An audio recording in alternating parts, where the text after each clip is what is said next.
नमस्कार, स्वागत है आपका हरियाणा न्यूज 24 पर। मैं हूं प्रिंस लंबा। हरियाणा प्रदेश के अंदर पिछले कुछ दिनों में किसान नेता रवि आजाद का पोक्सो व SC/ST एक्ट में दर्ज हुआ मामला बड़ा चर्चा में रहा है और अब इसी मामले के अंदर किसान नेता रवि आजाद को एक के बाद एक बड़े झटके लग रहे हैं। सबसे पहले आपको ध्यान होगा कि किसान आंदोलन के समय रवि आजाद को जेल हुई थी और उस समय वो लंबे समय तक जेल में रहे थे और अब एक बार फिर किसान नेता रवि आजाद एक अन्य मामले में फंसे हुए हैं, विवादों में घिरे हुए हैं, जिसके बाद उनको न्यायिक हिरासत में लिया गया था और अब भी जो है उनकी हिरासत बरकरार है और वो भिवानी जेल के अंदर हैं।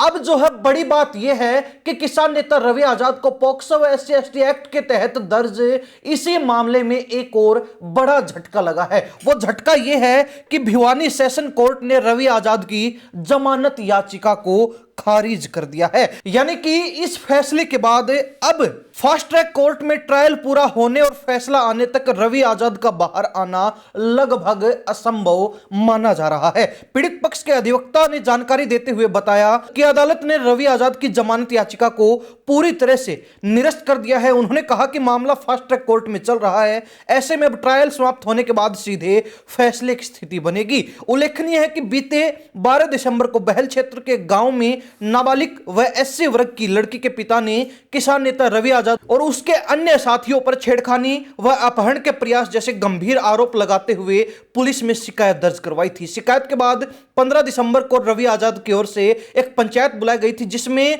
उसे कथित तौर पर क्लीन चिट दी गई थी। हालांकि यह पंचायत अपने एक तरफा फैसले, पीड़ित पक्ष की पहचान उजागर करने और एक महिला से दुर्व्यवहार के आरोपों को लेकर विवादों में घिर गई। इसके बाद पुलिस ने 19 दिसंबर को रवि आजाद के साथियों को और 24 दिसंबर को स्वयं रवि आजाद को गिरफ्तार किया था। रवि आजाद की गिरफ्तारी के दिन ही उनके वकील द्वारा लोहारू की कोर्ट में जमानत याचिका दायर की गई थी, जिसे तकनीकी कारणों का हवाला देकर वापस ले लिया गया था। इसके बाद भिवानी सेशन कोर्ट में दोबारा जमानत याचिका दाखिल की गई, जिसे अदालत ने खारिज कर दिया।